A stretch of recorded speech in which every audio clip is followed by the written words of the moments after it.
Now is the screen visible? Yes, sir. Yes. Okay. Cool.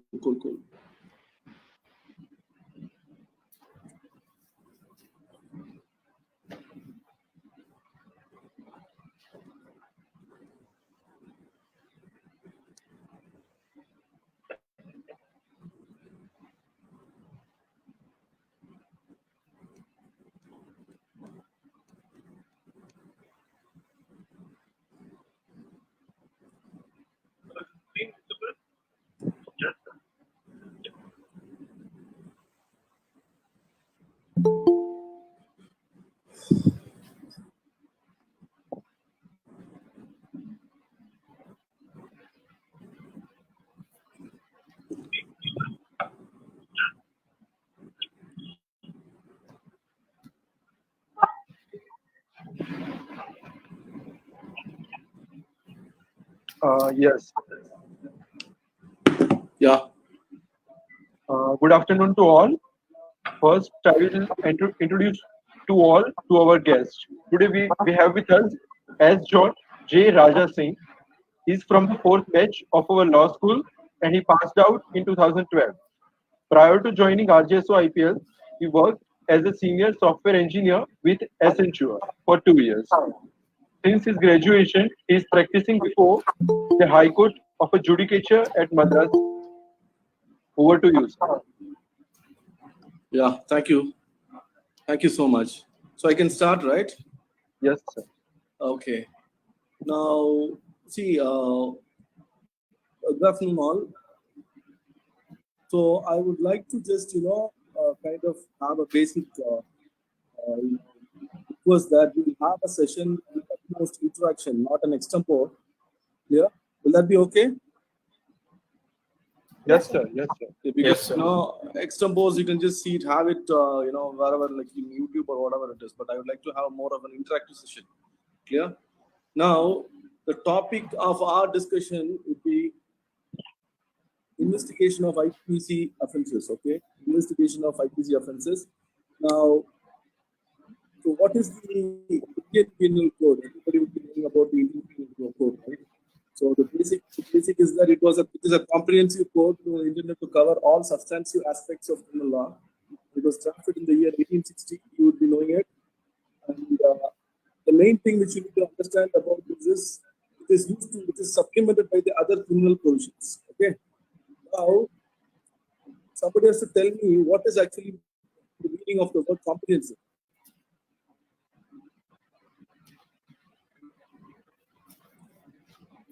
Can somebody tell me what is the meaning of the word comprehensive and as far as IPC is concerned?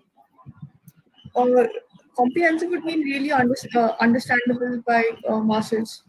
Comprehensive Comprehensive in the means sense it encompassing covers- everything. Yes, it covers covers everything. almost all areas of prohibited acts and which is deemed as offences. Clear?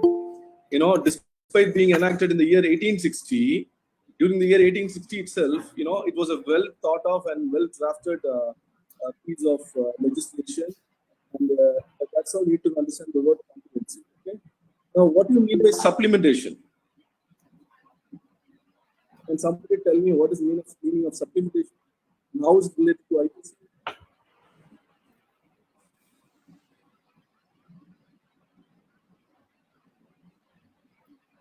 So because I'm going to just interact with you on the practical aspects of how to use IPC and everything. These words are very important. Now, what is the meaning of supplementation and how is it related to the Indian Penal Code?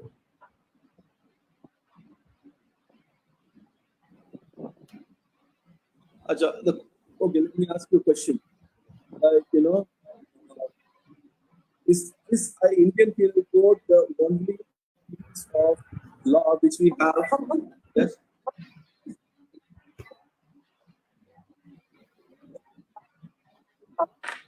Okay. Hello. Audible? Yes. Yes, Okay. sir. Now, see, the question which I asked was, when I meant it is supplementing the other criminal provisions. Clear?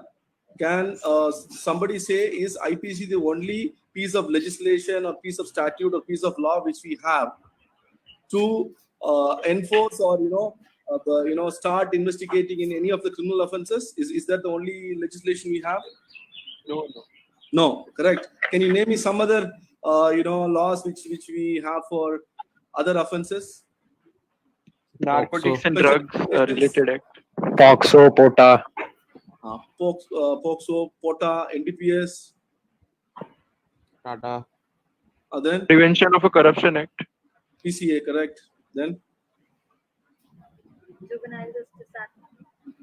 yes, so we have. See, this is not the only piece of code which we have to set up to punish the offences committed or to register the crimes of the offences committed. We have some other codes as well, in the form of special legislation. Yeah? That is the point. So when we say supplementation, this IPC is supplemented by other criminal provisions. That is the point which you need to understand. So, for example, if a government employee is getting some bribes, you'll be mainly booking that government employee with the provisions of the Prevention of Corruption Act. Clear? That's the point. Now, see, let's take the current scenario. Let's take the current scenario. The scenario of COVID-19. Okay. Now, assume a situation where a COVID-19 patient is not, cooperating with quarantining rules, regulations, and whatever stipulations which has been made in regard to that. Clear? Now, what happens in regard to IPC?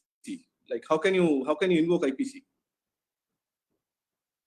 What are the provisions which can be used? Like, There may be some provision whereby you may be penalized if you do not comply by the order of a public officer. 269, 270, The question is Section 269, 270, 271. Right. Who's that? Amit. Yeah. Now, you can just invoke these provisions. These are the provisions which you can invoke. 188, disobedience to the order duly promulgated by a public servant. That is, an order has been promulgated by a public servant. You should not come out of the quarantine facility or your house or your flat. Okay. Then 269, 270, 271 and everything. But now, if you could see, what is the relevant special statute which is invoked, in such kind of cases? Can anybody name that? You need to understand that. Because we are going to try to understand what is a special law, what is the implications of special law or the Indian Penal Code offences, and what happens when there is no special provisions and only Indian Penal Code is existing, and what happens if Indian Penal Code is existing and there's a special law which also overlaps in the same scenario. When there is special law, the special law will apply. When there is a normal, there's no special law, then the normal law will apply. Yeah, that's right. But I'm asking you a special legislation which covers the aspect of the current pandemic offences. Epidemic Act. Epidemic Act. 1897. 1897 Epidemic Act of 1897. NDMA. Yeah, Epidemic Act 1897. One more. Disaster Management Act. NDMA. Correct. Disaster Management Act 2005. Exactly right. Clear. So now, what do you need to understand? So, take for example, somebody who's not obeying the regulations made by the government in regard to the COVID-19. Somebody is not, conforming or cooperating with the government, or they're not complying with the rules made in now. Now, what happens? Now, you explained about 3 acts, right? Three pieces of legislation. Like, we have the Indian Penal Code, we have the Disaster Management Act, we have the Epidemic Diseases Act 1897. 3. Clear. Now what happens now? Now, how would you, supposing if somebody comes and asks you now, this is a scenario, somebody is trying to act in a manner to spread infection, they're disobeying the quarantine rule. Now, in all these 3 scenarios, how do you choose the provisions, and how IPC is impacted in such kind of situations?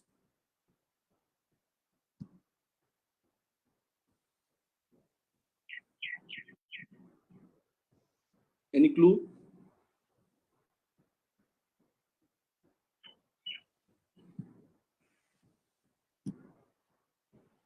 No? Okay. Sir, at first, according to the special law, the government will issue notice, and in notice it will be mentioned that which sections, which acts are not permissible, and the relevant penal provisions for that, and according to that, the violator will be punished. No. Yeah.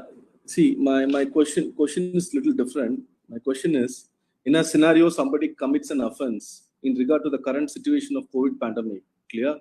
Now you have three pieces of codes with you now, penal codes, whatever it is. The Indian Penal Code you have the Epidemic Diseases Act, you also have the Disaster Management Act. Clear? Now, will you invoke the provisions of only IPC, or will you invoke the provisions of IPC, Epidemic Diseases Act, and Disaster Management Act, or only Disaster Management Act? If or the only act IPC? falls with, That's if the the question. act falls within the remaining two, you can use the sections as well. So you can name the section of IPC along with the other two sections if the act falls within those two sections. Okay, so you're saying that If you can if have the act choose if the the act is provisions of law. exhaustive in itself, if the act is exhaustive in itself, giving the whole criteria of penalizing somebody, then we need not to go to IPC. Otherwise, we have to look for provisions in IPC. Otherwise, you have to look for provisions in IPC. Okay. Okay, 1 minute. Hello? Hello? Yes. Oh, yeah. 1 minute. They leave the presentation. Okay. Now, what you need to understand here is that this is very, very important. See, listen, as many of you are from first year, if you need to really understand the practical aspects of IPC, you need to learn it along with CRPC. But I was informed by Utsav that you don't have CRPC, right? No. Am I correct? Yes. You don't have CRPC, right? Okay, not a problem. But what I've did is I'm not gone into the entire CRPC, but the basics, very, very, very, very, relevant basics for you to understand IPC. I've just taken some of the provisions, like 2 or 3 provisions, and I'll explain it to you. Only then you'll understand, Indian Penal Code. Else it's very, very difficult for you to understand because, it's all intertwined. Clear? Got the point? So now let's come to our scenario. So our scenario was like, if you have a situation where the offenses attract multiple, pieces of legislation, criminal legislations, especially statutes which are meant for punishing certain, offenses. Now, how the law understands it, or how it can be done. Clear? Now, see, in the similar example I told you, these are the offenses. You could see these are the offenses which the central government has given, in regard to the COVID pandemic and everything. Somebody contravenes the law and everything. These are some of the offenses given. Now, I'll give you a scenario. Clear? Now, assume a situation wherein somebody circulates an obscene picture in WhatsApp. Clear? Now, somebody circulates an obscene picture in WhatsApp of somebody. Correct? Clear? Now, what happens? We have some provisions in the IPC here as such. We have provisions such as 292 IPC, 294 IPC. Clear? We have certain provisions like that. Now, we also have some provisions of the Information Technology Act 2000. Clear? Now, as somebody said, depending upon the ingredients of the offense, we can choose it, and we can apply the provision of law against that offenses. Right? Clear? So the relevant provisions which covers a scenario which I explained you, that is somebody circulates an obscene material in WhatsApp regarding somebody. The relevant provisions whichever is included is 294. What is 294? 294, 292. Clear? Obscene material with some obscene words, whatever it is. Clear? 294 of the IPC. What does 294 of the IPC says? Somebody? 294.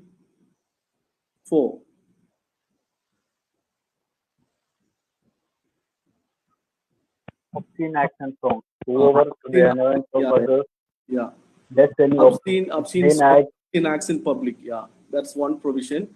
The other provision. or things, recites, or utters any obscene song, ballad, or words in or near any public place shall be punished with imprisonment of either description for a term which may extend to 3 months, or with fine, or with both.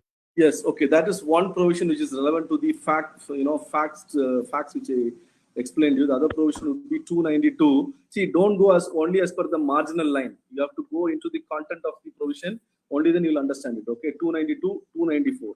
And there is one more provision in the IT Act which is 67. Okay, 67 of the IT Act which specifically punishes somebody from publishing and transmitting. These two are the words, right? Publishing and transmitting an obscene material. Clear?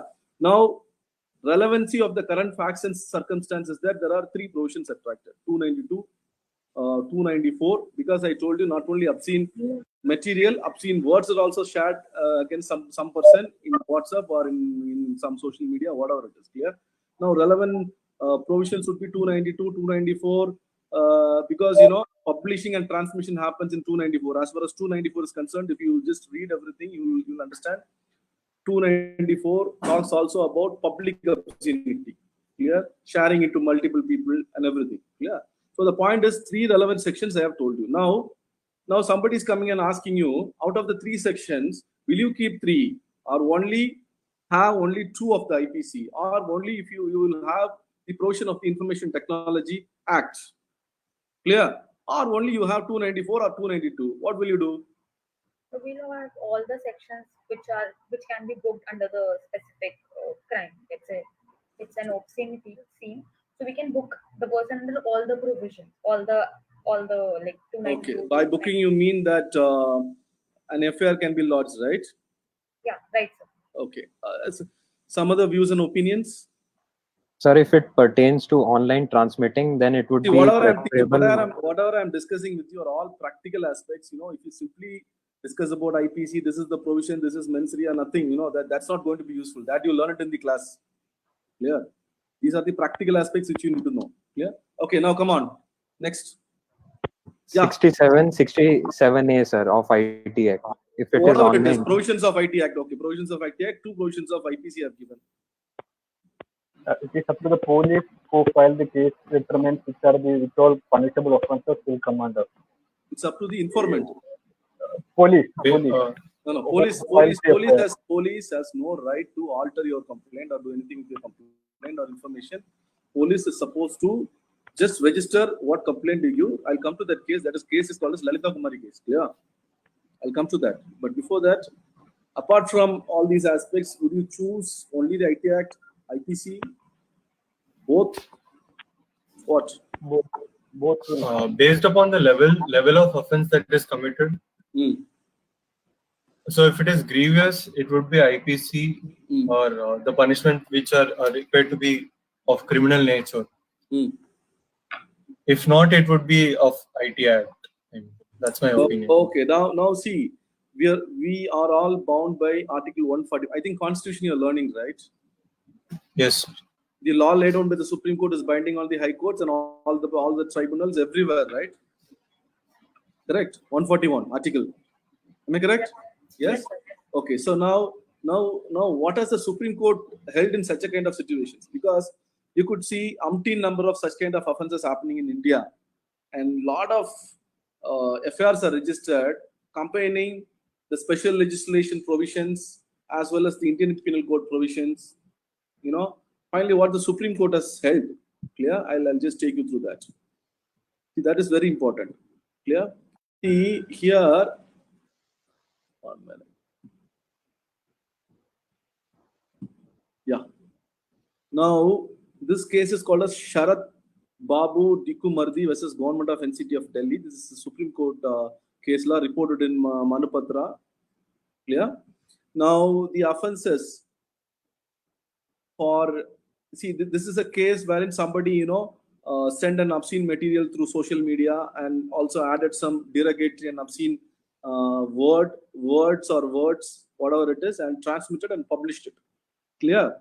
So what happens initially when such kind of offense is committed?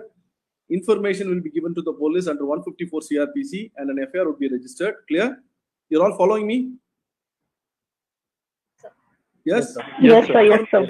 I'll come to that information and everything. I'll come to that. But basically now you understand when an offense is committed, normally what happens is somebody writes an information that is not even a complaint. There's a difference between information and complaint. Okay. So somebody writes an information about the offense being committed and they give it to the SHO, station house officer. Clear? You can't even call them as police or sub-inspector or inspector. It is called a station house officer. Clear? That is a technical, technical term used in CRPC. So somebody writes this and says that, okay, fine, this is the person who has committed this offense. Offense in the sense only the facts. The facts are written that so-and-so has circulated some obscene material with obscene words and derogatory terms, etc., etc. So this is the person. So what happens is immediately the police will register an FIR. Under what circumstance, how and when they'll register an FIR, you need to know CRPC, but I'll touch the basics. Now, after FIR being registered, just follow it very carefully. Don't go much into the procedural aspects. I'll just explain you very clearly of what will happen.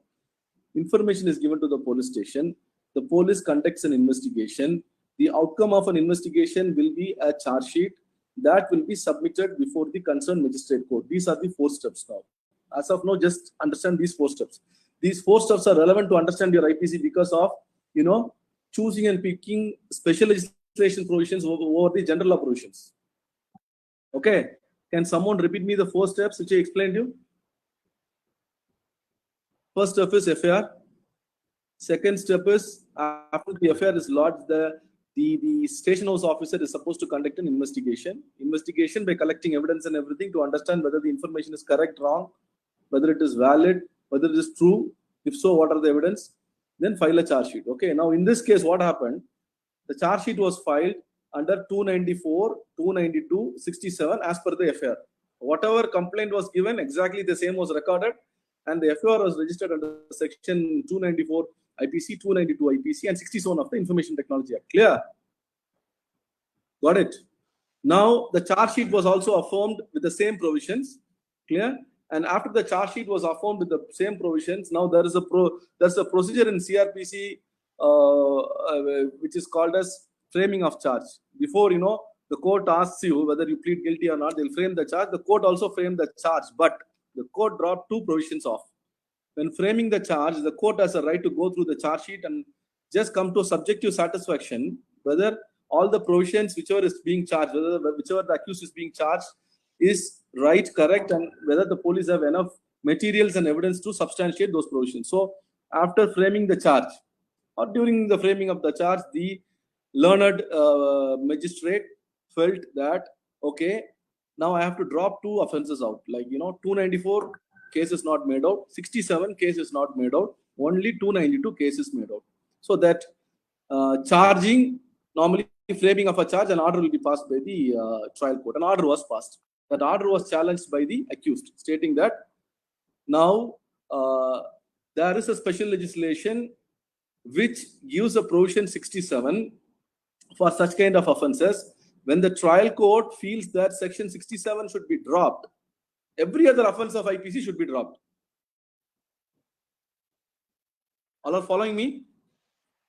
Can you repeat this point, please? Yeah. Are you all following me? Yes. Yes, sir. Yes. Yes, sir. Yes, yes. If somebody is not able to follow, they should just, unmute and tell me. Yes. So the charges were framed and 2 offenses were dropped. IPC 294 was dropped, 67 of IT Act was dropped. Then what happened was only 292, the magistrate felt that, okay, London magistrate felt that 292 is made out. I'm going to prosecute you for 292. Okay. Now, over that framing of charges order, the accused went to the High Court. High Court also told, fine, whatever the magistrate under revision, okay, whatever the magistrate did was right. There are enough materials to prove that you committed an offense with 292, and dropping of 67 and 292 is correct. Sorry, dropping of 67 and 294 is the right decision. Now, the Supreme Court has told, or Supreme Court has, over an SLP, or that, High Court order affirming the trial court's decision of framing a charge. The Supreme Court has, affirmed, or Supreme Court has held. This is the very important point which you need to know. special provisions have the overriding effect to cover a criminal act, and once it is covered, he gets out of the net of the Indian Penal Code. So what is the meaning of that?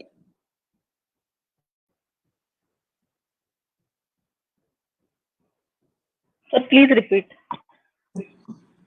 The Supreme Court held in the case of the similar case, the same case, the facts of the case which I have explained to you in this case, when the matter went up to the Supreme Court, clear, the accused took the matter up to the Supreme Court, saying that the charges framed by the learned magistrate is wrong because once he drops the special legislation provision, he should drop all the IPC provisions and he should acquit me. Okay. So what are the provisions which are dropped by the magistrate? Can somebody tell me? 294 and Out of the three provisions, what are the provisions dropped by the magistrate? 294 of IPC I told you and 67 and 67 of IPC. Correct. Yeah. So the point is we have two IPC provisions and one special legislation provision. And what is the validity of registering such an affair is the most important thing. Yeah.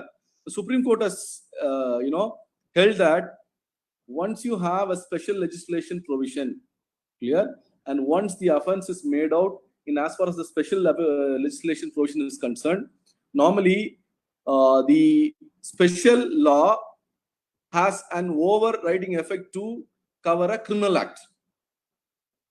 Okay, so overriding effect in the sense, now IPC 1860, clear, totally there are more than 70 amendments.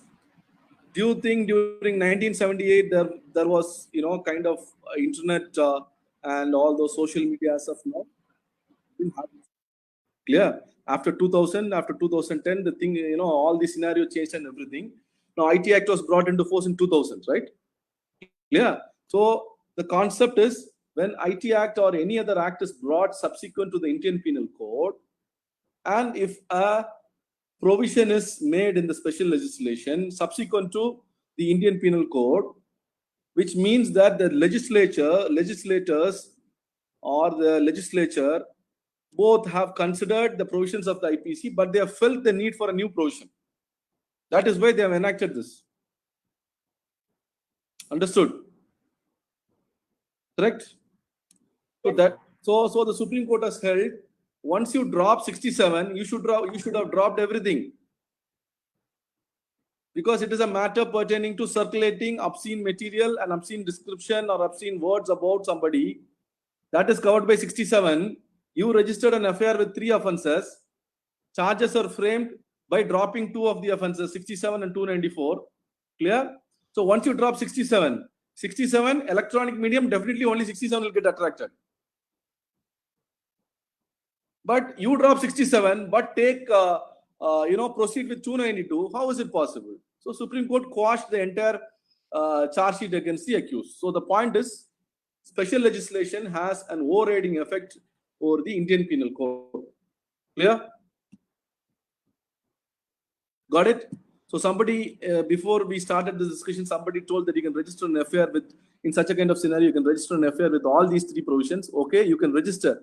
But during investigation or during the trial, if there are no definite evidences to prove any of the ingredients of any of these provisions, then it will be fatal.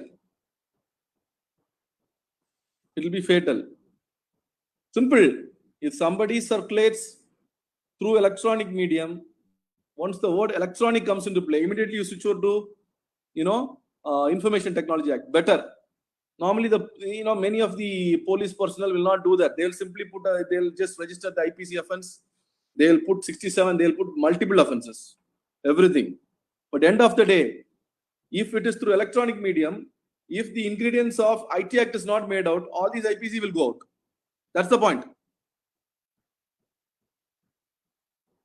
Anybody has any doubt? So what if one of the section is not mentioned in charge sheet, but it is very much relevant? So can it be added by magistrate himself? Yeah, that is where when framing the charge, see, Charge sheet is nothing, the investigation outcome of the police. It will be placed before the magistrate. The magistrate has a right to go through the entire material, alter the charges. So he has a right to add or delete any of the provisions. Everything is vested with the court. So Okay. isn't it a very much a discretionary and a very much a excessive power? Because No, see, actually, assume a situation where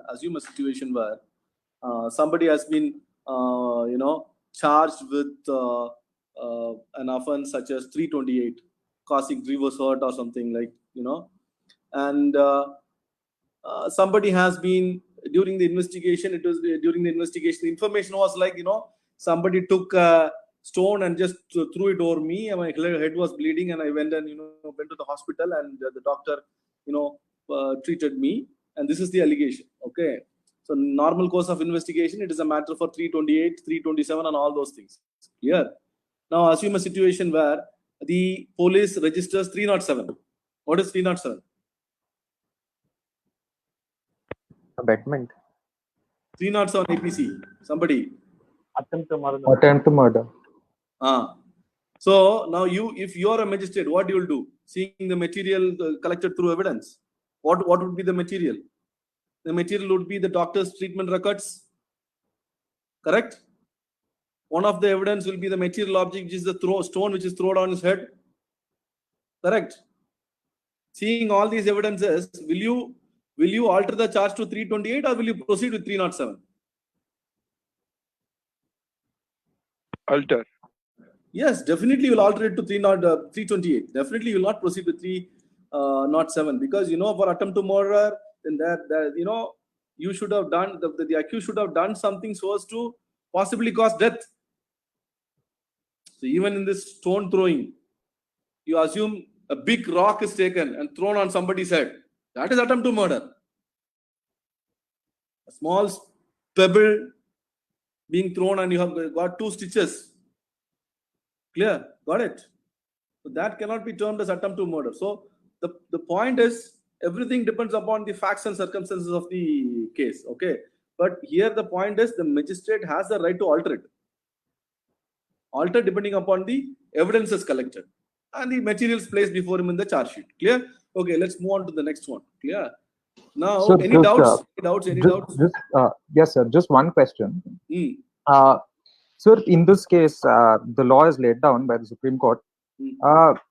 Sir, what we just discussed is tantamount to the idea that if the charge under the special legislation is dropped, then the charges under the IPC sections also have to be dropped. Relevant IPC sections. Relevant IPC sections, of course. But sir, if I retain the charge under, say, the IT Act in this case, then am I also free to retain the charges under IPC, or will the general principle of lex specialis apply? No. You're not required to retain the charges under IPC, because then again you need to know section. You need to know the difference between concurrence and consecutive. How it is relevant now? CRPC is again relevant. Section 31(1). How is it relevant? How many ever number of offences? The Supreme Court has held 5 benches, held in 2016. Now, your question is relevant to concurrent, consecutive, 2 words. That is in sentencing. Sentencing, yes. Yes, concurrent, consecutive. Section 31(1) of the CRPC. Clear? Right. Now, yes, the Supreme Court in 2016, 5 benches held, when writing a judgment, if the judge doesn't write concurrently, sentences should write the word concurrent. Then if the conviction is for 5 offences, everything should run consecutively. Right. Okay. And if the judge writes concurrently, even if it is 5 offences approved, 5 offences is convicted, everything should run concurrently. Which means how many ever number of offences? Assume we have 5 offences. 1 is 2 years, 1 is 5 years, 1 is 5 years, 1 is 4 years. The maximum is 5, correct? So you will be serving only 5. 5. So it all depends upon whether you write it as concurrent or consecutive. And the Supreme Court has also held that there cannot be 2 life sentences running consecutively. There can be a term sentence and a life sentence, but not first life sentence and a term sentence, correct? Yes, sir. Not first life sentence and second life sentence. Sorry. Second life sentence. So it's all relevant to CRPC now. Your questions are all relevant to CRPC. That's the point which I'm trying to make now. Clear? So when you ask about number of offences, that is immaterial because this prudent, wise police officer, if he can be confident that okay, I have got the material to charge this guy till the end of the trial and he will never go scot-free. If he is very confident that he has seized the cell phone, he has got the cell phone of the receiver, transmitter, he has got the certificate under the Electronic Evidence Act that this is the material which is transmitted, proper investigation is being done, then he'll be confident I'll charge him with only 67 or an offense which has the maximum sentence. You able to follow me? Somebody asked me that question. Who's that? So essentially, even if these are all offences at the time of commission of a particular act, one is supposed to charge only primarily under special legislation. No. See, actually, I'll come to that. Please understand, if criminal law is set into motion by 154 CRPC. Okay, there is a section called as 154 CRPC, which generally in common parlance they call it as FIR. Okay, FIR. It is nothing like FIR. It is information in regard to cognizable offences. That is how the marginal note starts. Clear? So assume if I am a police officer who wants to wreak vengeance against an accused, the same example of somebody throws a small pebble on somebody's head, he gets 2 stitches. Then what if I want to wreak vengeance on somebody, or if I have some ulterior motive, I will simply register it as 307. Nobody can question me, even the courts, unless I invoke 482 jurisdiction and prove 3 conditions. 3 conditions. What are the 3 conditions? Abuse of process of court. Yes, sir. To give an effect to an order under CRPC. Clear? Yes, sir. Clear? Or you have a sterling material to prove what are the allegations which are stated in the information is wrong. Normally it will be alibi. Yes, sir. Else, whatever information you give, you can never give. See, even if you assume a situation where somebody is a lawyer, he writes that a pebble is being thrown on my head by so and so, and he has committed attempt to murder under section 307. The police is not bound to register 307. He is only supposed to know the facts in that complaint, and he is supposed to come to a satisfaction of what are the offences made out. So, end of the day, the registration of the cases are all the domain of the police, the station house officer under 154. There, anything can be registered. anything and whatever you want, you can register. But if it has to stand the proper trial, if it has to be taken to a logical conclusion, if the real accused has to be properly punished, then proper offences has to be initially recorded and proper investigation has to be carried out. Clear? Got the point? Yes? Yes. Is there any more questions on this? I would expect more interactions. Yeah. Sir, let it not be an extempore. Yeah. Tell me. Yeah, sir. So when you also note that there is a difference between information and complaint. Yes. So, sir, can we file? Let's say a person filed the information, but the FIR was not registered. So, can he go for another complaint? PI for registration of FIR, can we quash the second FIR on the basis that the second information is not maintainable in itself? Yes. See, information can only be one. That is the reason why it is called as the first information report. There is no second information report in CRPC. Okay. The first information report, if it makes a cognizable offence as per section 2C of the CRPC, then it has to be registered as per Lalita Kumari versus State of UP. Sir, he just gave the information, but it was not registered. Like then you should resort to 154.3. The CRPC says that if the information is not registered and it pertains to a cognizable offence, I'll explain you what is cognizable offence. It's all related to IPC. I'll come the next 2 slides. But now, if the information pertains to a cognizable offence and the station house officer is not registering an FIR, then the resort as per CRPC is 154.3. You have to forward the substance of the same complaint to the Commissioner of Police if it is in the city limits, or if it is rural limits, you have to forward it to the Superintendent of Police. 154.3. Even after that, if there is no action, you have to resort to 156.3. You have to file an application before the magistrate to register the complaint under 156(3). And the magistrate passes an order, FIR will be registered. Okay, right. Yeah, please tell. No, I sir, think I'm not clarified. You can just explain me one more time if you. Yeah. Very simple, very simple. See, listen. Somewhere somebody has committed an offense. Law doesn't. I'll come to that. I have slides for that also. But as of now, law doesn't require that. Criminal law has to be set in motion by anybody, except with two conditions. There are two exceptions to that. I'll explain you that. Okay. But law generally can be set into motion by anybody. Supposing somebody is stabbing somebody on the road. The person who gets stabbed is not able to lodge a complaint, or his relatives is not able to lodge not a complaint, the information. Then anybody on the road who sees that incident can go to the police station and give the information, and that will be taken as an FIR. Okay. And what are the offenses that the station house officer will record in the FIR? It is up to his satisfaction based on the complaint and nature of the inquiry. Please understand, initially if the station house officer registers 4 offenses, during the course of investigation, he finds some more offenses being committed.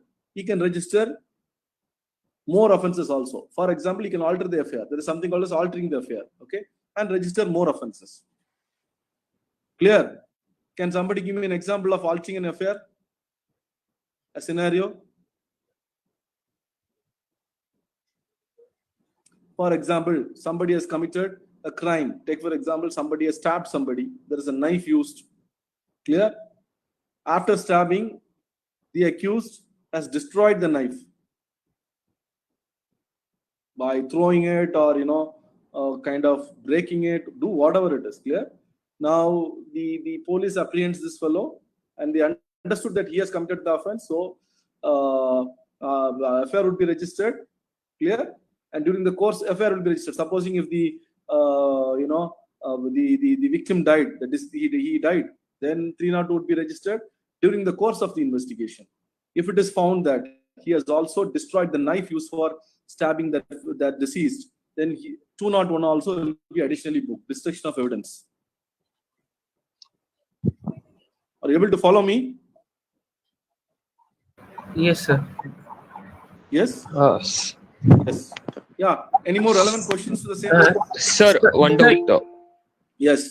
Yes, sir. In this regard, I have a question. Suppose the complainant in his FIR had missed some vital information. So if the actor remembers and then tells the police, so will it be included in the FIR? No, it will be taken as 161 statement. Okay. Because any information given subsequently, see, Supreme Court has settled the law very clearly. The first thing is FIR need not be an encyclopedia, which means the entire sequence of events need not be narrated in the FIR. Okay. FIR is only one. That is first information. Okay. Subsequent information, if any, pertinent to the same matter, will be taken as a statement under 161 CRPC. Okay. And that will be used to contradict during the trial, contradict or corroborate. Okay. Okay, sir. Okay. Yeah. Got the point? Yes, sir. Got it? Yes. Okay. Any more relevant questions to this point of discussion? Sir, can the accused plead that the charges framed are not relevant? That specific section won't apply, or tell that since there's no substantial evidence in support, this section won't apply? Can he? He has a right. Put forth it in before the magistrate. Yes. Normally, what happens is, assume a situation wherein 3 sections of the IPC, an accused has been charged with 3 sections of the IPC. Okay. Now, subsequently, magistrate feels there is one more section that has to be added. So he frames charges with totally 4 sections of the Indian Penal Code. Clear? Now, that will not be simply written in the case bundle. It will be passed as an order.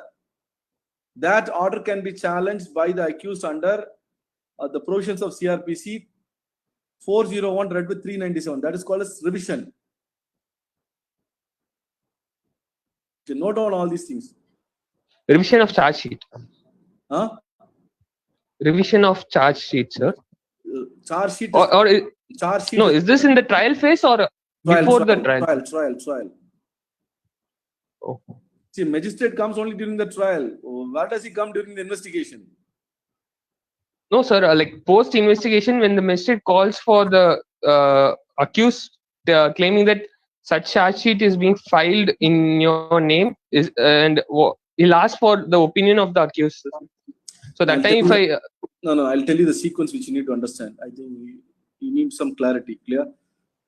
First is information, FIR is registered, then investigation. The outcome of an investigation is a charge sheet, negative or positive. Final it is called as negative charge sheet if no offenses is made out during investigation. Positive charge sheet, if some offenses are made out during the investigation. Charge sheet is filed under 173 CRPC. Clear? Now charge sheet is presented to the magistrate. The magistrate initially it will be presented to the court. Clear? Then summons will be sent to the accused and everybody. They'll be called to the court, and then the magistrate will go through the entire charge sheet and see whether the offences whichever is charged by the police officials or police who has filed the charge sheet is right, correct. It has all the ingredients and everything, and may add or delete any offences, and then he will frame the charge. Clear? There are two options at that juncture. He may either discharge the accused, stating that no offences are made out, you have put a wrong charge sheet, or he may frame charges. So if he is framing charges, the magistrate is convinced that some offences are made out. Clear? And then this accused has to be prosecuted. At that juncture, an order will be passed, and that order can be challenged by the accused. And after charges are framed, he will be asked to plead guilty or not. Normally, he will not plead guilty, then the trial will go on. Oh, okay, sir. See, a situation wherein the court itself feels, after going through the entire material, there is nothing more to proceed in this case. The court will drop all the charges, right? Common sense. Correct? If the court feels that, okay, there are sufficient materials to proceed, the court will frame charges. And it will ask the accused, the court feels there are more evidences, clinching evidences, very credible evidence to proceed against you. What is your opinion? Then he will say, everything is false, I am falsely framed. That is pleading not guilty. Then he'll go into trial. Or if you feel again you have a chance that the magistrate or the court has acted in a very arbitrary manner without considering the entire material, then you have a right in the High Court or the Sessions Court. There is a provision 397 read with 401 revision. Please go through that. CRPC. All are connected to the IPC investigation and everything. Okay. Any other doubt, or can I proceed? Hello, sir. Yes. So, person other than victim who is lodging the complaint. So, after he lodging the complaint, can the same person consider as a witness in the proceeding? Yes. Normally, the informant will be the first witness, PW1. Okay.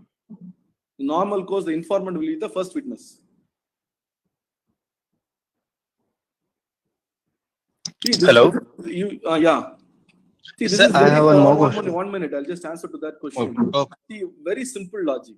Very, very simple.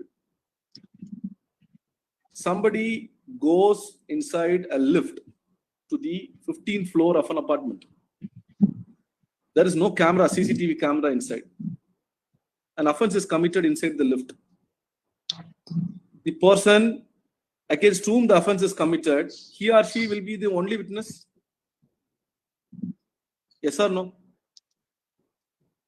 Yes. Yes. So, in that situation, can you let down that he or she is the only witness and the case cannot move forward, or he or she cannot be the witness in her own case? No. He or she cannot be self-incriminated under Article 21. Self-incrimination is not permissible. Self-incrimination. But being a witness to the offense committed against you as a primary witness is always allowed by law. Because there may be situations, definitely, where there is only one witness to the entire episode. And he or she is also the victim or the person against whom the offense is committed. Then? But sir, if that next question. person is the hello, sir, but tell- if that tell person me. is a third person, he is not a victim in that case. He's a third person. Mm. Then also he can consider as a witness, right? Yes, yeah. See, you please read section 161 CRPC, which says that police can take statements from any person who is acquainted with the facts of the case.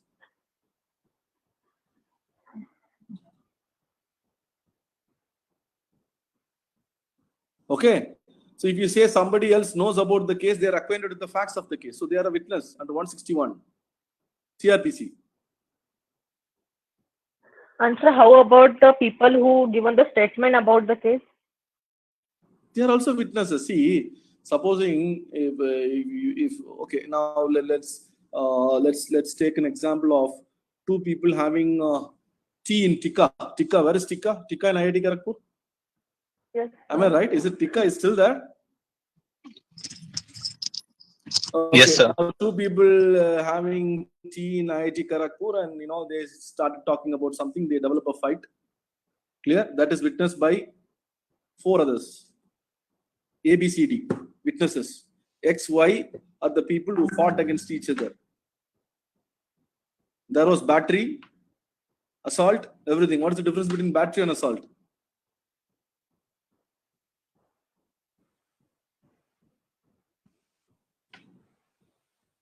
Okay. In battery, there is always a physical touch. Sitting on a chair and removing it, sir. You can we can take that as an Actually, it's a verbal. In battery, it is like you slap. This is battery.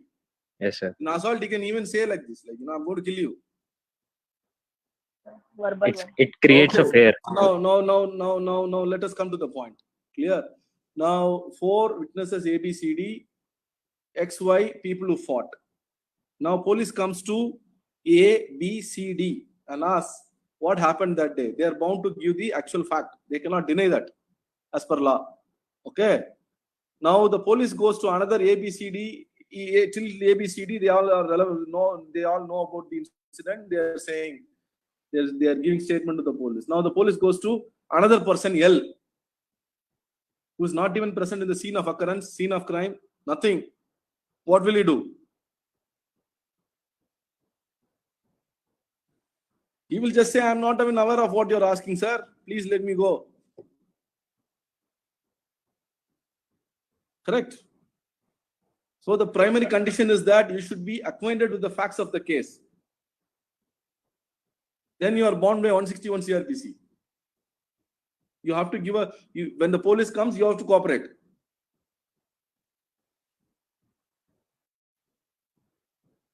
Or they can compel you to cooperate. They can send you summons as a witness to the case. Correct?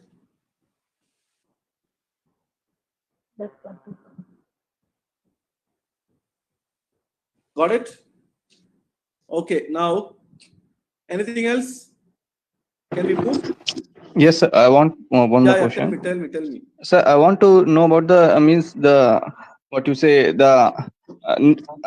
next version of the FIR. Like, suppose there are two stories about the FIR. So, can police refrain from lodging another FIR on the same story? If it is substantially, suppose like there are two witnesses of the incident, and they tell a different, the substantially different story to police based on their own experience.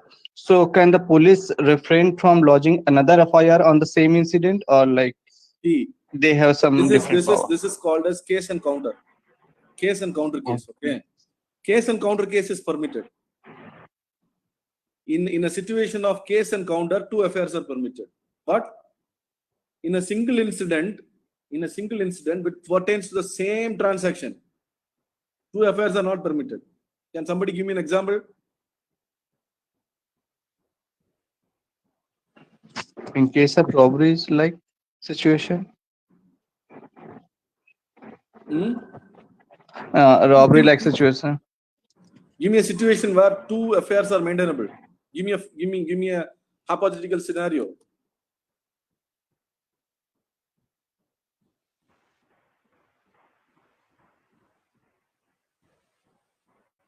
Where the facts of the case are different according to the two persons. No, I understand that, but can you explain me a situation where two different affairs are maintainable? Let's say there's a Normal physical fight between the two groups of people where the both group means tell the police according to their own version. Yeah, correct. So two groups fight with each other.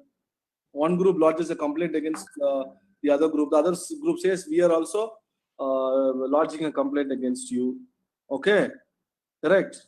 So the two affairs will be registered. Yes. So in that case, sir, I want to know that how the police will proceed the case, Yes. and after suppose the police come to a conclusion that okay, X version is correct, then can police has the power to quash the second FIR? Yes, that is called as mistake of fact. Mistake of fact closure under 173. See, anybody, two factions, very simple, very simple. Let me tell you something. Let's take an example. Okay. Now, somebody, this is very important. All of you listen. Somebody just drives a car in the road, okay, and a guy comes in the bike, rams the car from behind. Clear? The guy comes in a bike with kind of 150 kilometers per hour and rams the bike behind the car in the trunk. Clear? The car had damages. The car was damaged by such a kind of ramming. Clear? Now the car owner comes out. The guy who's driving the car, he says, "What the hell you have done with my car?" Clear?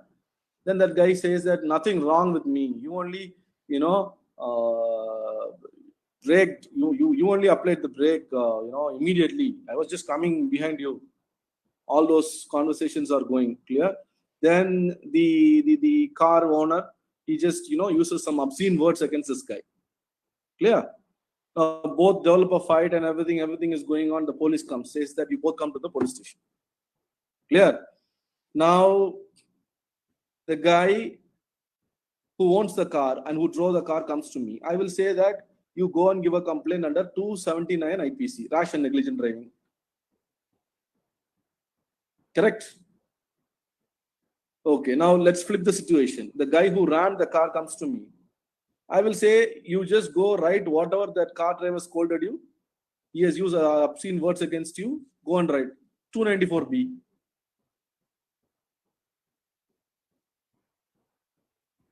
Got it?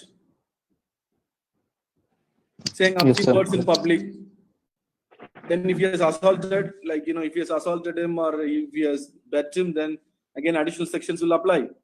So you can't say that cannot be two affairs in such kind of situation. Now, which is true, which is false, police has to investigate. If both are found to be true, both two charge sheets. And again, you have to understand one concept. There is a provision called as 320 CRPC, which says that you can compound offenses. Later course of time, if both of them feel, okay, we have fought, why cases against you and me, they can both, with the permission of the court, compound the offense. They can say, I'll also withdraw, you'll also withdraw, then they'll file a petition under 320 and they'll withdraw. Not for all offenses, for offenses like this, minor offenses.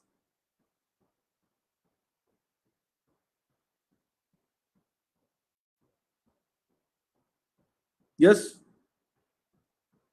Did you understand it? Somebody asked me the question. You can respond. Yes, sir. Yes? Can I proceed? Yeah. I think you need to, see, actually, I'll tell you, when I was studying, I concentrated mainly on the criminal law aspect of the studies at IIT Kharagpur. So it was good. I would have done many presentations and everything, but when I come to practice, it's totally different. But without that knowledge which I acquired during my studies in IIT, it would have been very difficult to do the practice as a legal practitioner. You need to have frequent lectures to understand all these aspects. Clear? I think somebody can initiate frequent lectures. 1 minute. Okay. Now, how many amendments are there to IPC? Can somebody tell me? From 1862, 1860 till now.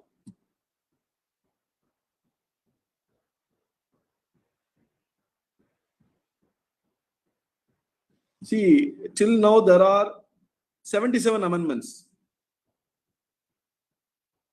Okay, because it's more than 150 years. Clear? Lot of things are changing. 78. Lot of things are changing. Lot of things are changing. Lot of situations are changing. Technology has developed. So depending upon that, lot of amendments have been made. Some of the important amendments are 71st Amendment, Information Technology Act Amendment. Then the latest amendment of the Criminal Amendment Act, which included stalking also as a offense. 355 or 354D, right? Stalking. Can somebody tell me what is the provision for stalking?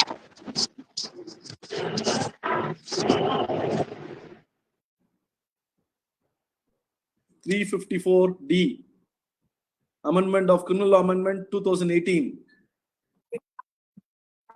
Correct. There are not only 354D, there are other provisions also which were inserted.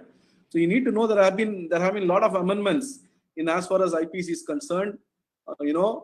Considering the changes which is happening right from the time it was enacted. Clear?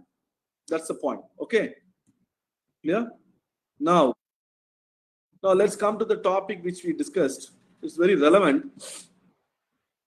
Now, see this all these offences, IPC offences or offences under special legislation or whatever it is, will be completely useless unless those offences are set into motion by some person who is aggrieved. Clear? Got it? Or somebody informs the police officer that this has happened and somebody should be prosecuted or some action should be taken. All these offences cannot just like that stand separately. Clear? Unless it is initiated by the informant or the complainant. Clear? Now, this is very, very important, which you have to learn. Though you have not learned CRPC, please go through 154 CRPC. All the affairs are registered under 154 CRPC. Yeah. There are other ways to register FIR also through the court and everything. Then again, it will be registered under the provisions of 154. Clear? But 154 CRPC is the provision through which the Indian Penal Code offences and all other offences of the other piece of legislations of the penal legislations, everything will be registered. Clear? That is the point. And this is a very, very important case which you have to know. It is also related to Indian Penal Code because in this case it was held that once somebody informs the police station or the station house officer about a cognizable offence, then that offence has to be registered, which means the police has no other option. But they have given some exceptions. Supposing if somebody complains about an offence of Prevention of Corruption Act being committed by somebody, then the court has told you do a preliminary inquiry, then you register, but not in regard to serious offences like dacoity, rape, murder. No, you have to register it immediately. Clear? You have no other option. You have to register it. Supposing if you are not registering it, then you will be derailing from your duty. That's what the Supreme Court has held.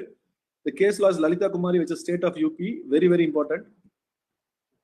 This is the law of the land in as far as section 154 CRPC. Clear? Now, very, very important. Now, how would you classify the offences? You forgot about all the, all the legal aspects of what is classification and everything. But generally, how would you classify?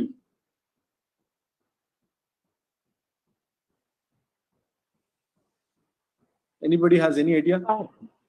Cognizable and non-cognizable offense. Then good evening, this is Chetan.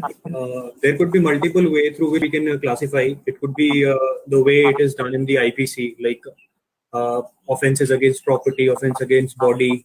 That could also be a possible classification.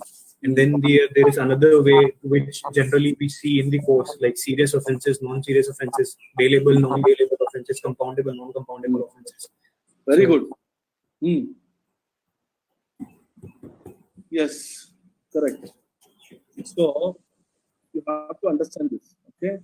See, to understand this, again, to understand IPC, you have to know CRPC. That's the point which I'm trying to tell you. In CRPC, especially the first schedule. What is the first schedule? Wait.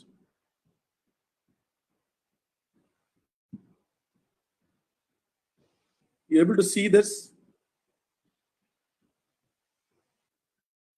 You're completed IPC or you're studying? You're on the process of studying IPC. So first year student, I think they have completed their IPC, and second year student, they have completed the entire criminal law, like IPC, CRPC, and evidence. Okay, fine. See, first of all, how the IPC offences are classified. Clear? It is classified in different ways.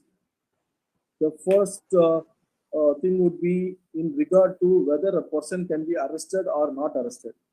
That is one kind of classification.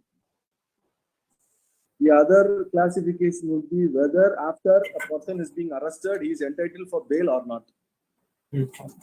Okay, repeating it.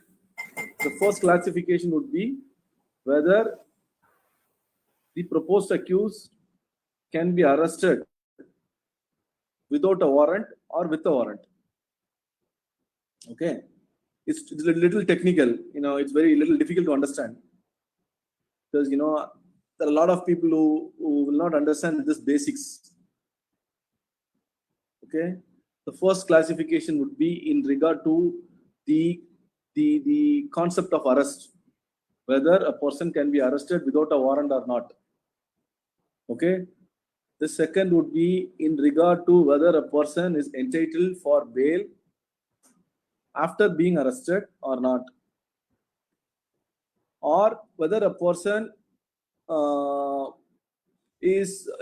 have committed a serious offense, like whether it is compoundable, like under section 320 of CRPC. Clear? They have given a list of offenses which is compoundable. Only those offenses can be compounded. Clear? Now let's go to a very practical situation.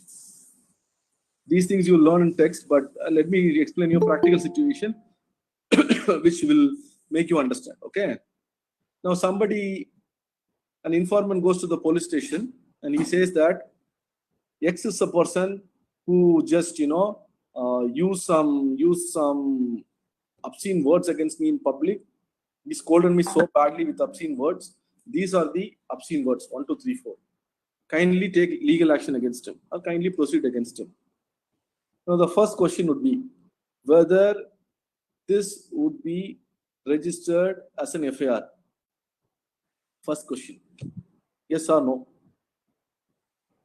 If at all, if it can be registered, why? If it can't be registered, why it can't be registered as an FIR? If you only understand all these questions, you'll be able to appreciate the types of IPC offences. Achha, let me, before proceeding, ask you whether it is going like a regular class or you're learning something practically.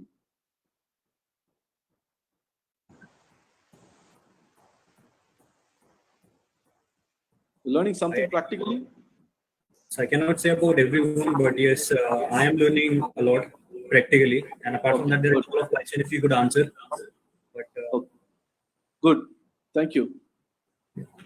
More Because of the a purpose practical of this session. interaction, the objective of this interaction would be to learn something practically, because all those theories and everything, book and everything you can go through, but I'll tell you, unless you connect IPC with CRPC, it's very difficult to understand it. Okay, now the question is, a scenario has been explained to you. Somebody used obscene words against somebody. That person who's aggrieved informs the police that somebody has used obscene words against me in public, and please take action. Now, my first question is, we are having this discussion to understand the types of offenses. Okay, types of offenses in regard to whether a person can be arrested on this fact, whether a person cannot be arrested on this fact. If he can be arrested, what is the concept? If he can't be arrested, what is the concept? What is the relationship of that concept with saying some offense is cognizable? And what is the concept of saying if somebody can't be arrested, of being non-cognizable? All these things we are going to learn. Okay. Now, somebody can explain me whether an FIR will be registered or not. Sir, that depends on what kind, whether the person who is informed wants an FIR to be registered. Okay. Yes, somebody else?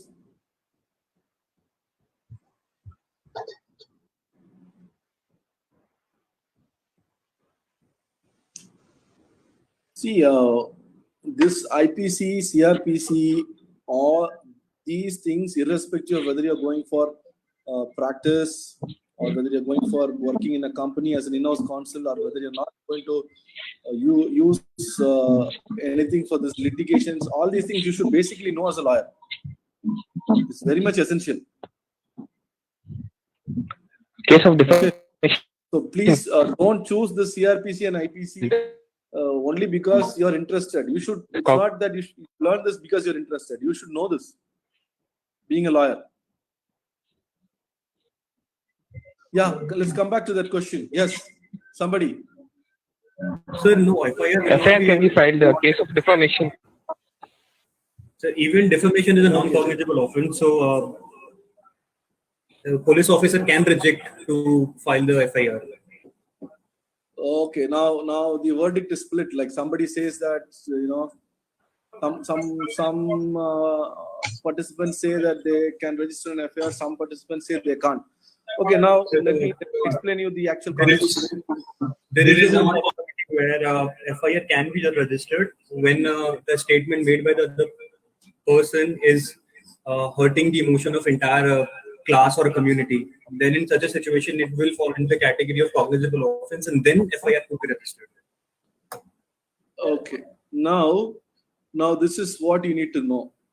Whether to register an FIR or not is not at the discretion of the station house officer or the informant or anybody else. It all depends upon the fact and the ingredients required for that offense. Very simple. It all depends upon the facts and ingredients required for that offense. In the example which I gave you, I just told somebody is aggrieved that somebody has scolded him in public with absolutely obscene words. Okay, that attracts an offense under 294B of the IPC. Clear? If you see 294B, this is how you have to learn. Very, very important. If you see 294B in Schedule 1 of the CRPC, let me go take you there. 294.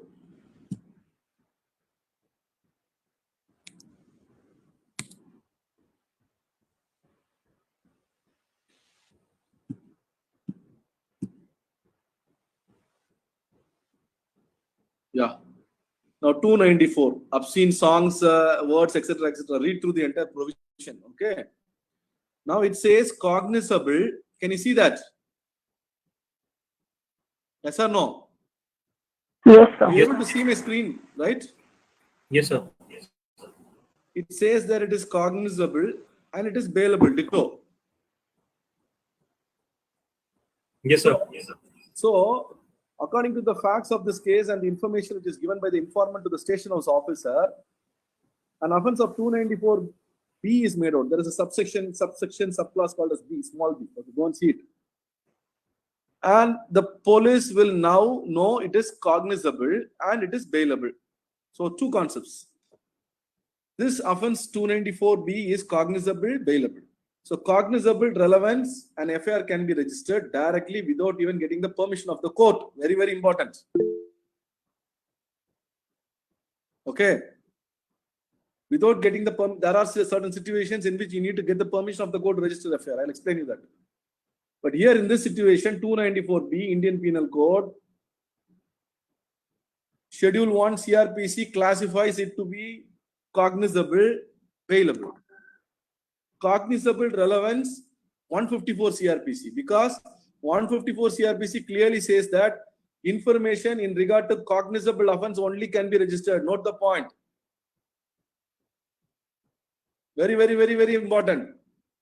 You cannot register information pertaining to non-cognizable offense in 154 unless you get the permission of the court. Okay. So in this case, what happens is FIR would be registered because it pertains to cognizable offense, because it is classified as cognizable as per Schedule 1 CRPC. Utsav, following it. Clear? Clear. And what happens is it is bailable. So bailable in the sense there is no necessity that he has to be remanded to judicial custody. He will be arrested in the police station. In the sense, it will not be a very, very formal arrest. Only documentation work will be done, and he will be let on his own self bond in bail in the police station itself. Because once you say bailable, bail comes into play only if you are in custody. So it is cognizable. So cognizable means an FIR can be registered and you can be arrested without warrant. Section 2C of CRPC. So there will be a kind of formal arrest and you will be immediately let on bail. So here, getting bail is a matter of right for you. So if some police officer registers an offense with 294B, then you have a right. It is not discretion of the police. All of you, following me? Yes. Yes, sir. You Yes, have sir. a right to be let on bail because it is classified to be bailable under the Schedule 1 of CRPC. Okay. So now the classification of IPC offense. 294B, bailable, cognizable. Cognizability in relationship with 154 CRPC, because 154 CRPC says that only information pertaining to cognizable offense can be registered under 154. And cognizable in the sense as per 2C that you can arrest somebody without a warrant if it is a cognizable offense. So like in films, if somebody comes with an FIR 294B and somebody asks warrant, that is absolute bullshit. There is no necessity of any warrant because 294B is cognizable. Somebody can be arrested without a warrant. That's the point. But bail is mandatory. Okay. So this is how you need to know the type of offenses. Okay. Now let's go to one more offense. Yeah. This is one offense. Now let's go to a situation where 328 is committed. What is 328? Can somebody say what is 328? Grievous hurt.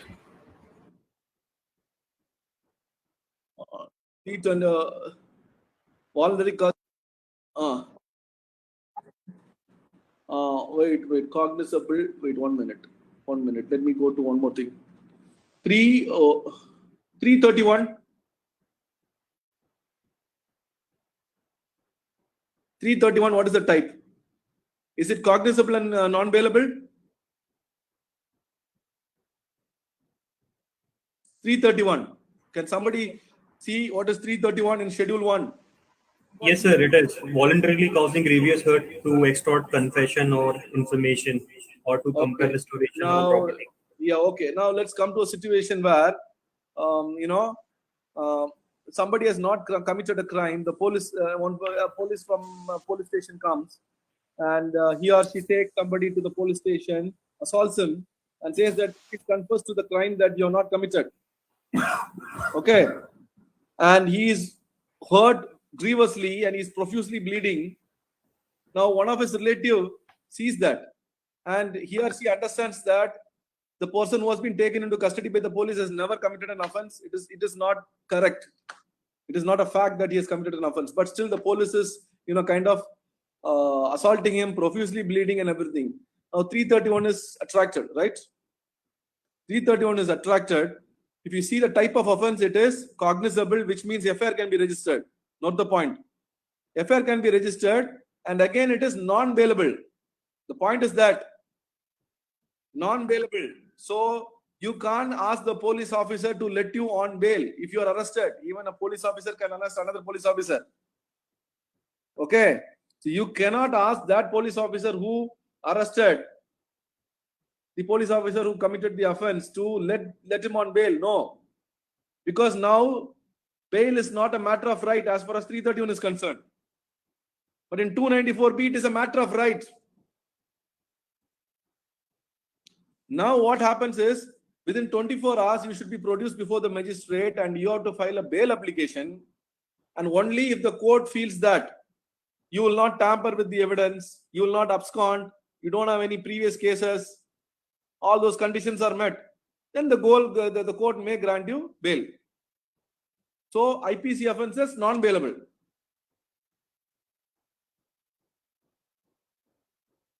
Are you able to follow me? Yes, sir. So now you must have understood what is non-bailable, what is bailable, what is cognizable, what is non-cognizable. Okay? Clear? Now let us come to a situation where a non-cognizable offense is committed. I'll tell you. Take one non-cognizable offense.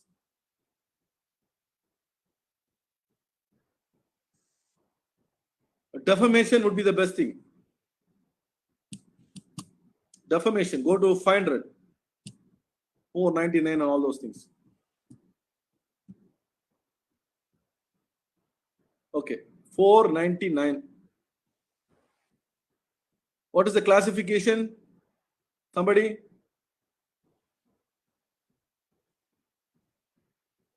Whether it is cognizable or non-cognizable.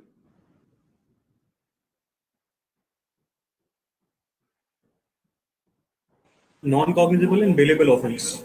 Very good. Non-cognizable and bailable offense. So now somebody says somebody has published an article in the newspaper and he has defamed me. He doesn't have any fact to substantiate that article. For example, somebody writes in the newspaper that a politician X has swindled 100 crores of rupees. Okay.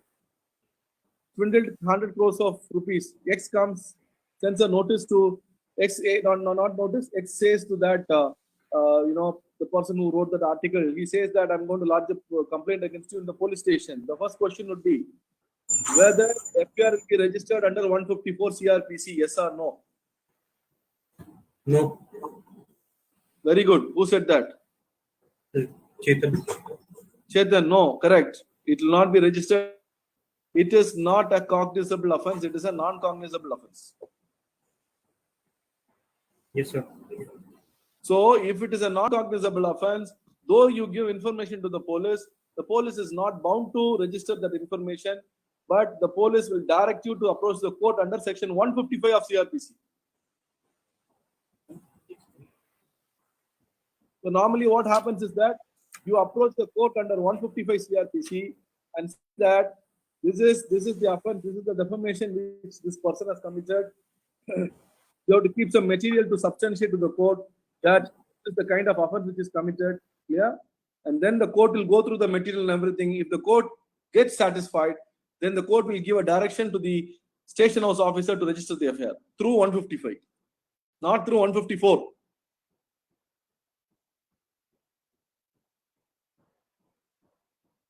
Yes, sir. Yes, sir. Clear? Yes, sir. So now the difference between all these four types, cognizable, non-cognizable, and all those things. Clear? Any doubt? One question I have. See, I'll tell you. 1 minute. I'll tell you. All these concepts. It's very.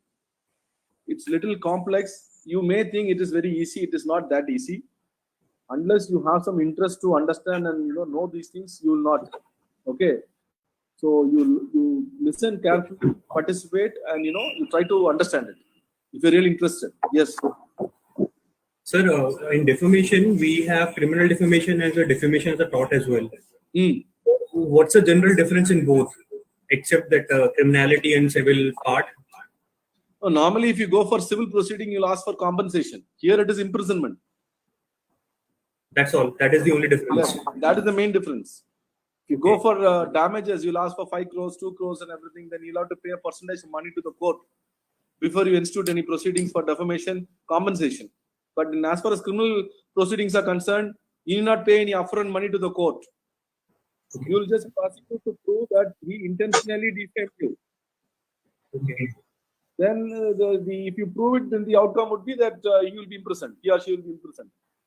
Okay. So, do we have any kind of truth there? Like if the statement which I made publicly is true related to the person. So, does it play any role? No, I didn't get that question. So, let's say I defame my right? For an instance. And whatever. Yeah. So whatever I said about him is true actually. But he went in lodge FIR against me under section 500. So although the statement which I spoke about him was true, do that have any element in criminal law? Because in tort law, if I able to prove that the statement which I made was true, I will not be charged. I won't be forced to pay compensation. So do we have that part in criminal law as well? Or it's only about the intent, no matter the statement which I said was true or not? See, truth is a defense for defamation. Okay, that you try to understand. So if you speak truth, if you have substance to substantiate whatever you said is fact, then it is not defamation. But in your case, we assume a situation wherein somebody has spoke something which is actually a fact against a person called as X, and X wants to institute a defamatory proceeding against you. Now, you cannot first directly go to the police station. First, that's a check, balance and check. If at all he has registered a case against you, he has to go to the court. Yes, sir. The court, we all should believe the court will do justice for us. Okay? So normally, normal course of action, the court will not directly order for registering an FIR unless the court is satisfied through the petition and documents available that definitely an offense of section 500 is made out. Okay. So you have a balance and check there. Yes, sir. Okay, even assuming the court has somehow directed it, prima facie satisfied. Your FIR will be registered under 155. Again, Yes, police has to investigate and they have to do some investigation. Yes, sir. Or if you choose to prosecute in a private manner, investigation can be bypassed and you can take the route of a private complaint. That is under 200 CRPC. Yes, sir. Again, end of the day, you have to prove everything. Okay. It has to happen. Okay. It's a long process.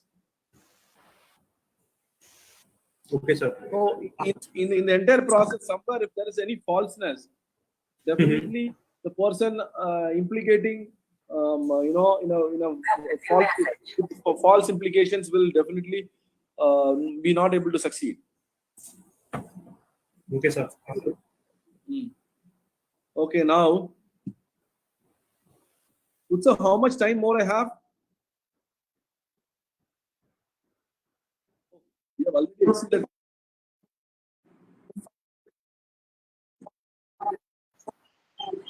Now. Okay then. Sir, I have a question before we. I didn't know this. It was very nice. Yes. Sir, let us say I am a lawyer and someone comes to me, he's my client. A case, an FIR has been registered against him. So when I go to the court to represent my client, so how do I go about getting a copy of the FIR, getting a copy of all the documents, and the general procedure that I should follow as an advocate? No. You please refer to the Youth Association case, Supreme Court, 2018 case. Youth Association case says that in all over India, all the FIRs should be uploaded in the website of the concerned police station unless it pertains to sexual offenses. Sir, but okay. And one more thing, the accused can authorize you as his agent, and you can apply to the police station directly to get the FIR. But previously, you can get the FIR only by application through in the court, magistrate court. Sir, but what I'm asking is, what is the procedure for getting it? Let us say they, as a defense lawyer, as a person who's defending the accused, they take a very long time in order to give us the FIR. They are supposed to give it within 1 week, if I'm not wrong. That's what I'm saying. After this case of Youth Association versus some respondents, you go and see. The Supreme Court has clearly directed that delaying giving FIR to the proposed accused is denying proper justice to him. Clear? And they have told FIR should be immediately uploaded unless it pertains to sexual offences. Because in sexual offences, the identity of the victim should be kept confidential. You please go through the Youth Association of India case, some cases there, and directions are given. But previously, as you rightly said, there are a lot of complications. One has to go to the court and apply. Okay, sometimes the FIR will not be sent to the court from the police station. As per provisions of CRPC, a copy of the FIR should be sent to the magistrate court immediately on registering. So the proposed accused can get a copy from the court by applying for a certified copy. He has a right. But Sir, now after this, one more question I have. Utsav, if there is somebody who wants to leave and go for tea or coffee, they can go. But if somebody wants to continue, they may continue. So, sir, the question I have was, there is a section in CRP 93 that is cognizance by the court. So, can you just explain about it? Because what my understanding is that court has already taken the cognizance and then now they're also looking for further cognizance. So, can you just explain it? Something is echoing. Yeah. Hello. Yes. No. Can you explain the concept of section 193, that is cognizance by sessions court? Because cognizance has already been taken by the court and then matter is being listed. 193 CRPC. Yes, sir. Yes, sir. 1 minute. 193 CRPC. Huh? Let me see that 1 minute.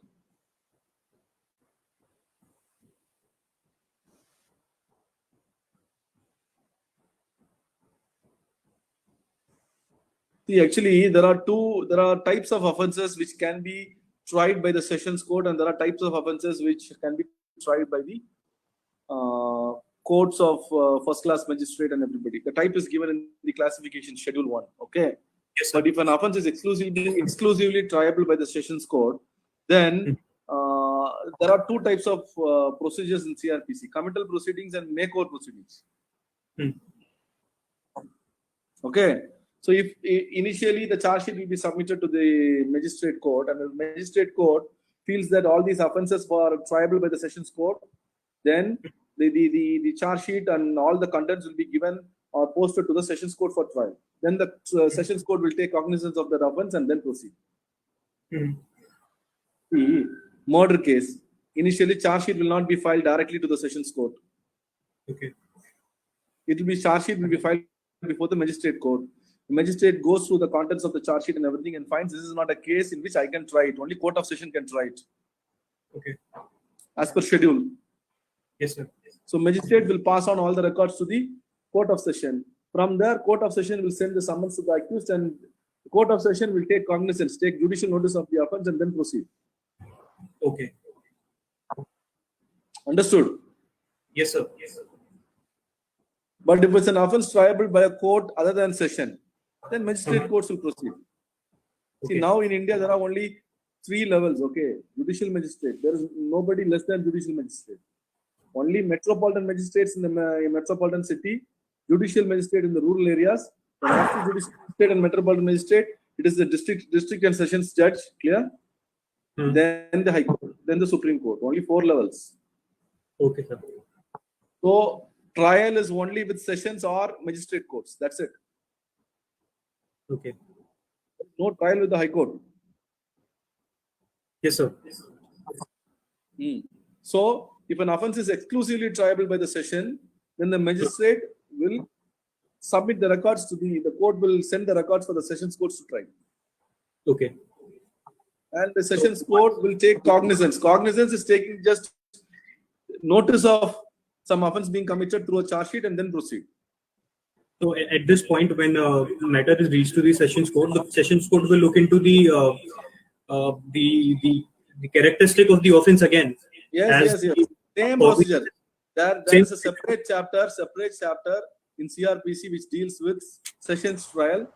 There is a separate chapter which deals with magistrate court trial. Everything is there. Okay. So once if a magistrate court has taken the cognizance and sent the matter for the sessions court, there may be a chance when session court may not take the cognizance of that offence. Okay. No. But if it is not triable by sessions, then sessions court will not take cognizance. If it is a charge, let's talk about the murder itself. Lower court has taken the cognizance of the matter. He has listed down all the documents and sent it to the sessions court. At that point of time, session court can or cannot take cognizance of it. See, if it is triable by sessions as per the classification, then it should. Okay. It is all defined. We cannot extrapolate anything, or we cannot include, add, delete, or think about something. It is not our discretion. It is all CRPC. Okay. If it is allowed by CRPC, it should be done by the sessions court. Okay. Okay. Anything else? Do one thing. Whoever is interested, let me ping you my mobile number or something. Any doubts, you can call me. You want my mobile number? Yes, sir. You put it. Yeah. You just. Hello, sir. Yes, tell me. I have one question. Can you explain the procedure of issuing summons or related provision in IPC or CRPC? Yeah, it is covered under section 70 CRPC. Okay. You go to section 70 CRPC, you will see 70. Let's take 70. Can you explain the practical aspects of this? See, I'll tell you. 70 form of warrant of arrest or form of this warrants. Wait, summons. Sorry, 61 starts from 61. See, summons and warrant is nothing. Okay. Supposing if a case is instituted against you, initially the court has to inform you that you have been made as an accused. How will the court inform you? Through summon. Okay, that is defined as per section 61 of the CRPC. Now, despite giving you summons, if you are not coming for the court, then a warrant will be issued. Warrant is nothing but, you're directing the concerned police, jurisdictional police, to arrest you and bring you to the court to cooperate for the trial. So once you are arrested, then you have to give bond that you will cooperate for the trial. So normally it will be like initially summons, and then subsequently if there is no non-compliance, then it will be warrant. 70. Okay, sir. You understood, no? You go through provisions from 60 to 75 or something in CRPC. Simple logic. Initially, someone has to inform that you are going to get prosecuted. Court will inform someone. Okay. And if again somebody will take it very lightly, I'm not going to the court. The hearing date will come. The accused will not be present. So issue warrant. Bring him forcefully. Sir, if someone is not obeying the summons, okay, then is it a criminal contempt of court? No. Is it civil? See, actually,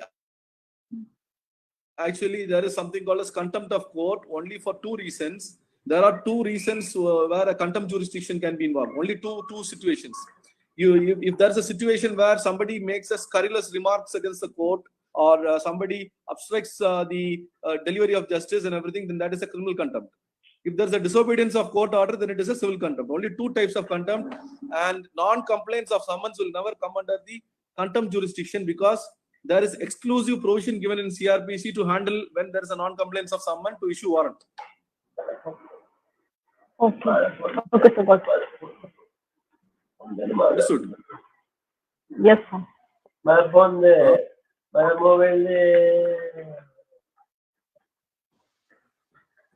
Yes, sir. Okay, correct.